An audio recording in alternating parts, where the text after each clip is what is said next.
আসসালামু আলাইকুম। আজকে থাকছে বেগুনি। খুব সহজে কিভাবে বেগুনি তৈরি করা যায় সেটাই আজকে আমি আপনাদের সাথে শেয়ার করব। আমার কাছে সহজ কিছু রেসিপির মধ্যে বেগুনি হচ্ছে আরেকটি সহজ রেসিপি, আর খুব সহজেই যেটা তৈরি করা যায়। আশা রাখছি আজকের এই বেগুনি রেসিপিটি আপনাদের কাছে ভালো লাগবে। তাহলে চলুন আমি শুরু করছি। বেগুনি তৈরি করার জন্য আমি বেগুনগুলোকে কেটে নিয়েছি, আর আমি বেশি পাতলা পাতলা করে কেটে নিয়ে নেই, একটু মোটা করে রেখেছি। আমার কাছে বেগুনির মধ্যে যদি বেগুনটাই খুঁজে না পাওয়া যায় তাহলে খেতে ভালো লাগে না। একটি বাটিতে আমি 1.5 কাপ বেসন নিয়ে নিয়েছি, আর এখন নিয়ে নিয়েছি 1/2 কাপ শুকনো চালের গুঁড়ো, দিয়ে দিয়েছি স্বাদ মতো লবণ, 1 চা চামচ মরিচের গুঁড়ো দিয়ে দিয়েছি, 1 চা চামচ হলুদের গুঁড়ো, জিরা ও ধনিয়ার গুঁড়ো দিয়ে দিয়েছি 1/2 চা চামচ।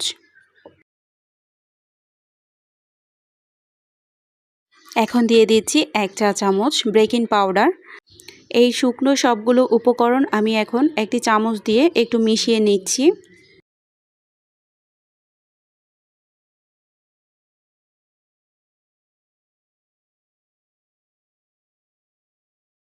এবার এই শুকনো উপকরণের মধ্যে আমি অল্প অল্প পানি দিয়ে একটি ব্যাটার তৈরি করে নিব। আর এই ব্যাটারটা কিন্তু আমি অল্প অল্প পানি দিয়ে তৈরি করছি, একসাথে পানি দিচ্ছি না, কারণ এটা খুব বেশি পাতলা হবে না আর খুব বেশি ঘন হবে না। এখন পর্যন্ত যারা আমার ভিডিওটি দেখছেন সবাইকে অসংখ্য ধন্যবাদ, আর সবাইকে অনুরোধ করছি ভিডিওটি দেখে একটি লাইক দিয়ে দিবেন, আর ভিডিওটি ভালো লেগে থাকলে চ্যানেলটি সাবস্ক্রাইব করে পাশে থাকবেন। আর পারফেক্ট একটি ব্যাটার আমার এখানে তৈরি হয়ে গিয়েছে। একটি আঙ্গুল ডুবিয়ে আমি একটু দেখিয়ে দিচ্ছি, আর আঙ্গুলের মধ্যেই খুব সুন্দর করে ব্যাটারটা একদম লেগে গিয়েছে। এখন আমি বেগুনিগুলো ভেজে নিব।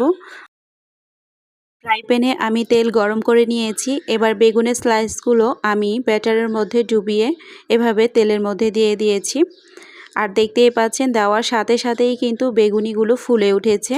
চুলার আঁচটা মিডিয়ামে রেখে আমি বেগুনিগুলো ভেজে নিচ্ছি, আর এইভাবে ভেজে নিলে ভেতরটাও কিন্তু কুক হবে আর উপরটা খুব মুচমুচে হবে। তাই একটু সময় নিয়ে বেগুনিগুলো ভেজে নিতে হবে। সুন্দর একটি কালার আসা পর্যন্ত আমি এইভাবে বেগুনিগুলোকে উল্টিয়ে পাল্টিয়ে ভেজে নিচ্ছি। আমার এখানে বেগুনিগুলো হয়ে গিয়েছে। এখন আমি তেল ঝরিয়ে বেগুনিগুলো উঠিয়ে নিচ্ছি,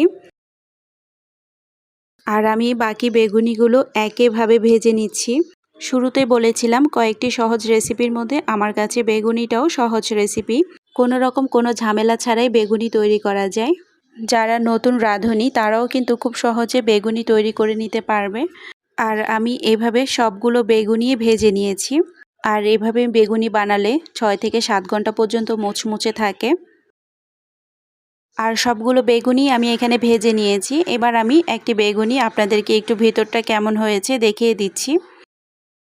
আজকের মতো এই পর্যন্তই। নতুন আরেকটি রেসিপি নিয়ে আবারও চলে আসবো। সবাই ভালো থাকবেন। আল্লাহ হাফেজ।